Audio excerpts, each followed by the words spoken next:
for having me. I really feel like I am with my people. Thank you.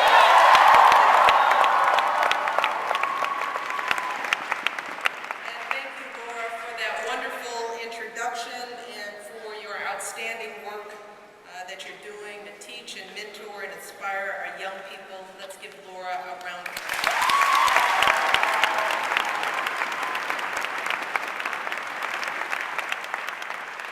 I'd also like to thank our great governor of the state, Governor Schwarzenegger, as well as Speaker Pelosi for their outstanding leadership on this issue.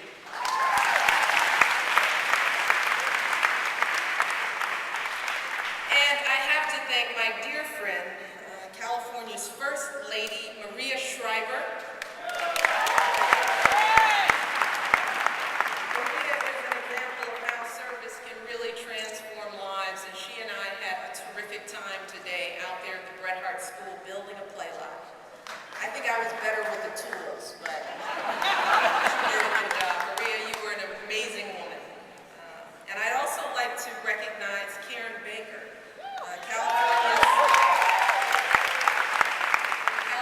Secretary of Service and Volunteering in the California Volunteer Office, for her efforts to promote service in the state.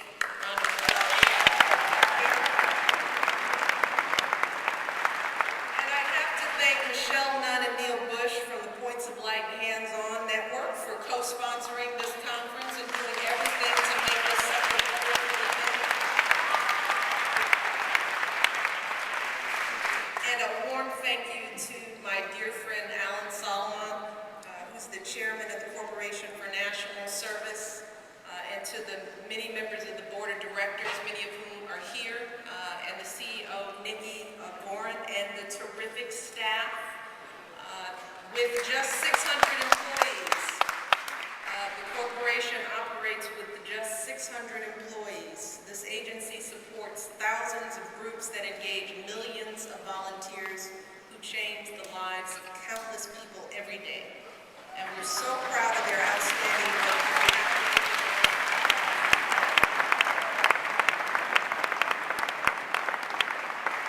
And finally, the last thank you goes to every single one of you here. That's a lot of you all here.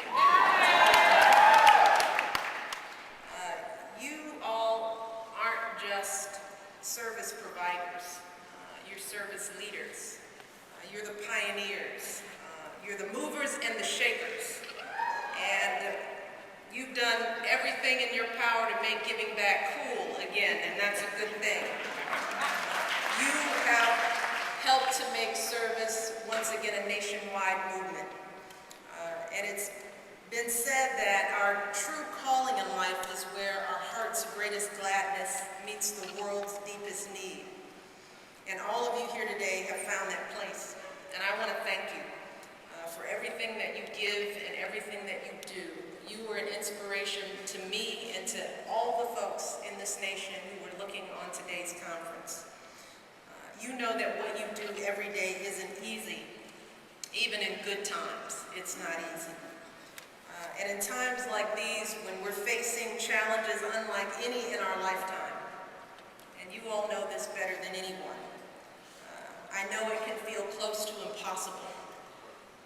When our economy falters, you're the ones who have to deal with the fallout. More folks needing those food pantries more than ever. More families needing help to stay in their homes and to pay their bills. Cities and states cutting services and leaving so many people with nowhere to turn. And just as more people desperately need your help, you've got fewer resources at your disposal. So you're making do with less staff and working longer hours and stretching every dollar even further.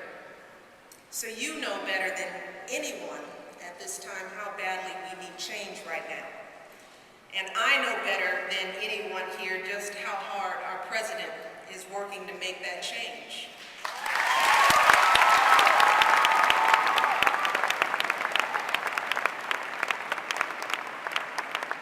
We have a president who wants to help us break out of those old habits that got us into this mess and build a new foundation for our economy, making investments investments in education, healthcare, clean energy that will create jobs and preserve our planet and give our kids every opportunity to fulfill their dreams. And we're beginning to see some progress. We're starting to see some glimmers of hope, a little light at the end of the tunnel. But at the end of the day, there's only so much that government can do. Washington cannot do everything. Government can't be everything to everybody. It can't be every place at once. That's why we need active and engaged citizens like all of you to step up and do their part during these times.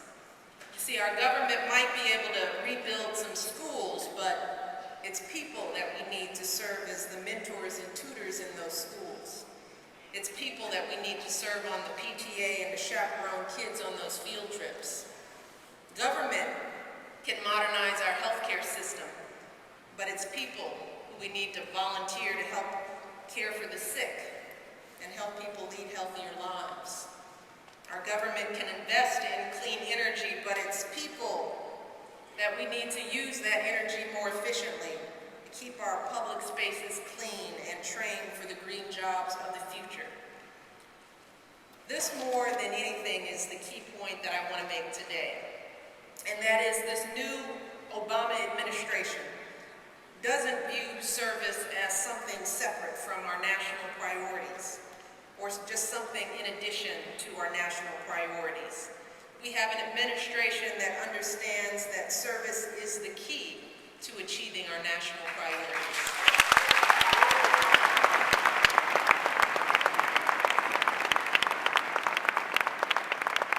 This administration believes that the only way to build that new foundation for our economy is to establish a new role for service in this country. Far too long, we viewed service in our communities as largely separate from our policies in government. There's a sense that service is helpful, but not necessarily essential. That is something that folks should do maybe on occasion, particularly around the holidays. Maybe you do something, you do it to fulfill a requirement, or maybe just to fulfill yourself. But we come to believe that the real work of moving this nation forward somehow is done elsewhere. In committee rooms, in boardrooms, in marble hallways, and in West Wing offices. We've come to believe that service is just something that's a little extra. The icing on the cake, but not actually part of the cake itself. And I've seen this way of thinking play out in my own life. As you know, I started my career in a big fancy law firm, working for big companies, making big money. And when I decided to leave all of that for public service, well, people thought I had lost my mind. My mother worried that I had taken her advice to follow my heart just a little too far. And my friends worried that I was throwing away a lucrative paycheck and a prestigious career all in one fell swoop. And my husband experienced the same thing when he decided after college that he wanted to be a community organizer working in struggling neighborhoods in Chicago. There was some... And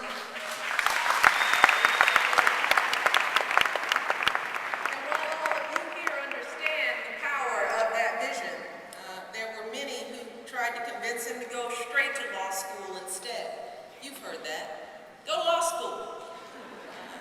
His friends all gave him a nice pat on the back before they went off to mail their admissions office applications to graduate school. And while everybody thought that our hearts were in the right place, a lot of people wondered whether our heads were on straight. And many of you probably heard these same voices in your own lives, right? The voices that tell you, well, that's awfully nice that you want to do good, but when are you going to get a real job? Yep. Or maybe you've heard, if you don't get paid a lot of money for what you do, then maybe what you do isn't that valuable. Or maybe you've heard, if you really want to make a difference and change the world, you need to do something with more prestige, something more powerful, more important. But what these folks don't understand is that the story of progress in this nation has always been the story of people who chose in times of trial and struggle to serve. The founders who set forth the ideals that have animated our democracy for more than 2 centuries. The soldiers who fought and died for those ideals. The abolitionists and suffragists and people who marched and stood up and sat in to ensure the ideals of this nation would endure. The ordinary folks who reached out to the least among us, providing a measure of dignity to people who have little else. What they've done for this country isn't extra. It's not something on the side. It's not just a little icing. It's what ensured our existence as a nation. It's ensured the basic rights of our citizens. It's ensured the well-being of our children. Our history is a long testament to the fundamental truth that real change, as we've heard from someone else, doesn't come from the top down from Washington, but it comes from where? The bottom up. From citizens working and mobilizing and serving the nation that they love. That's how real change happens.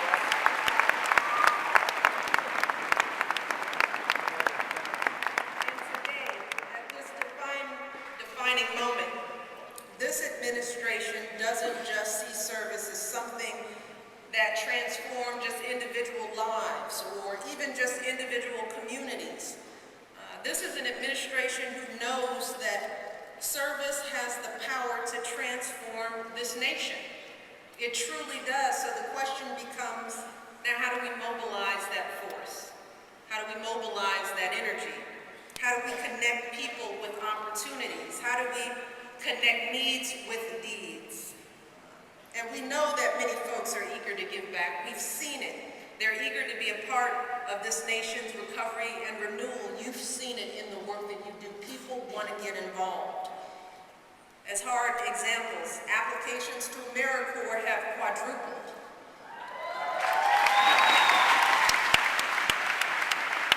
In the Peace Corps, last year there were 3 applications for every available position.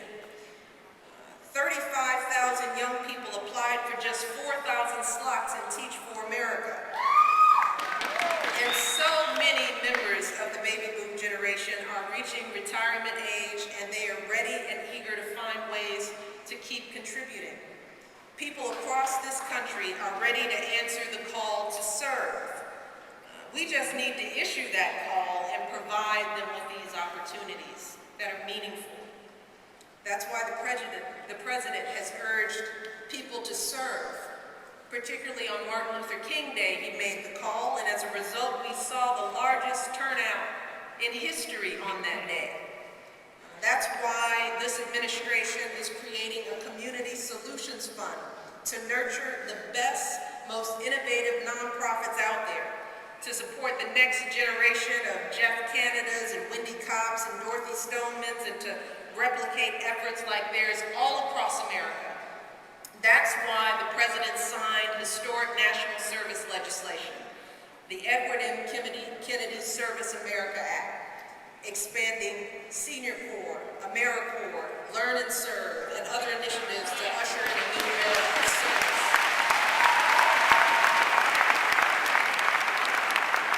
That's why this president called for funding for 13,000 additional AmeriCorps members in the Recovery Act and requested a 29% budget increase for the Corporation for National Community Service for next year.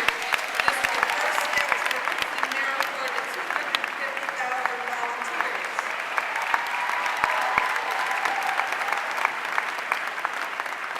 President Obama has done all this because he knows this investment will have returns many times over in the goodwill it will do for our communities.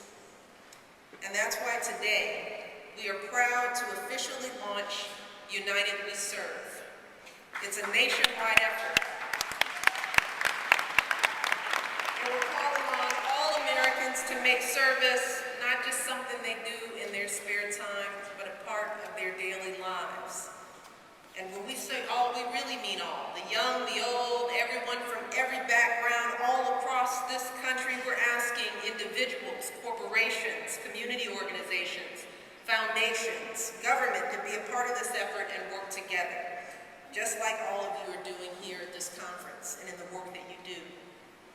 United We Serve will be led by the Corporation for National Community Service, and it's going to focus on 4 core parts of the recovery agenda: healthcare, energy independence, education, and community and economic renewal. Everything from organizing carpools and bike-to-work programs, to reading to children and registering folks for library cards, or organizing community health drives and working with senior centers to promote exercise, to collecting and delivering food for families in need. You name it, it's a part of this call. The idea here is simple. We want to make it as easy as possible for folks to start serving and do everything we can to make sure that they stay involved. So over the past few months, we've been reaching out to hundreds of nonprofit and community groups all across this country. Some of you have answered that call already, and we've asked them to start posting volunteer opportunities at serve.gov. We've also reached out to ordinary folks involved in service projects in their own communities and asking them to take those projects and list them on serve.gov as well. And we've asked folks to step up and become service leaders themselves, to identify unmet needs in their own communities. You don't need an organizing effort. You don't need to be at a local elected official to see what's needed right on the ground, to figure out ways that they can address those issues and post those ideas on serve.gov so that others can join them. It's like the comedian Lily Tomlin once said. She said, "I always wondered why somebody didn't do something about that. And then I realized I was somebody." And that's really exactly the point. This call, through it, we want to make sure that everybody realizes that when it comes to serving their communities, they are the somebodies that they're looking for. You don't have to go so far. And serve.gov is also a tool that will offer people everything they need to get their projects started. It provides tools to help them set outcome-oriented goals. You all know about that. Yeah, I went through it.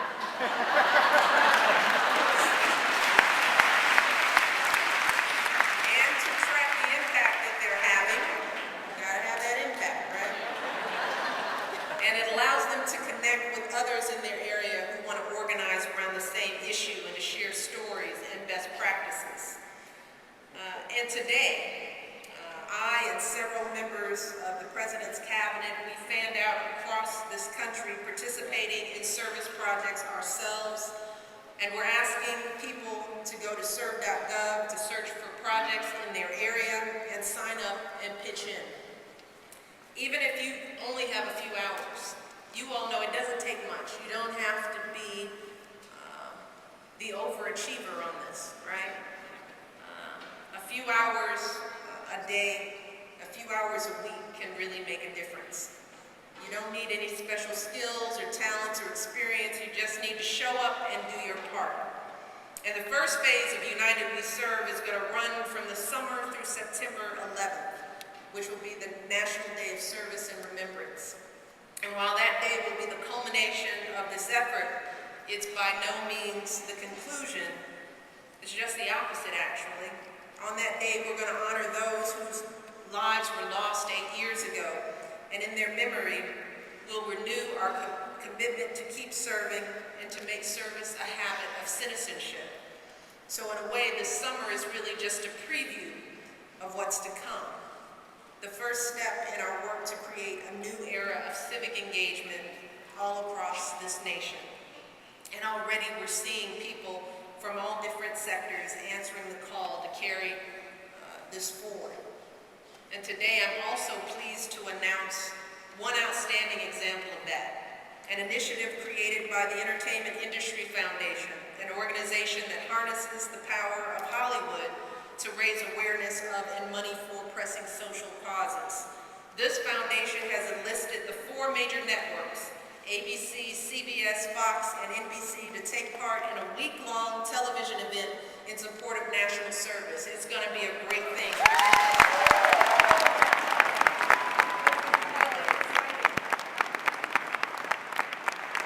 During the week of October 19th, these and other networks are going to include service themes and plots in our favorite TV programs, showing the celebrities that we love getting involved to serve their community. Isn't that cool?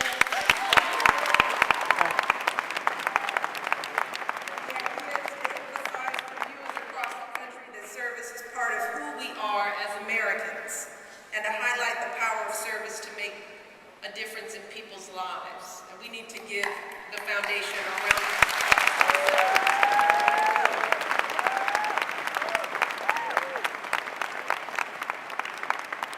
Ultimately, efforts like these and like United We Serve won't just help us build that new foundation for our economy. These efforts won't just make a difference in our communities and in the lives of the people we serve, they will also make a difference in the lives of those who perform that service. And this, you know, they'll give people a chance to experience the pride that comes with giving back and the inspiration that comes from being a part of something bigger than themselves. Like Kate Amana, who worked at the Red Cross in New York, helping families affected by 9/11. She had that experience. She said that her service, and this is her quote, taught me that each day is a new beginning, and with each new beginning is a chance to make this world a safer and happier place. And then there's Jason Best, an AmeriCorps volunteer in Denver, who also had the experience. He wrote a poem about serving that I'd like to read a bit from. He said, "I've taught beautiful, forgotten children how to read. I've loved those who weren't cared for, and watched people who were considered broken perform miracles.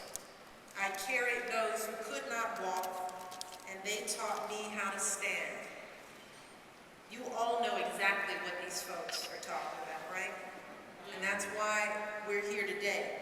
That's why you do what you do every single day.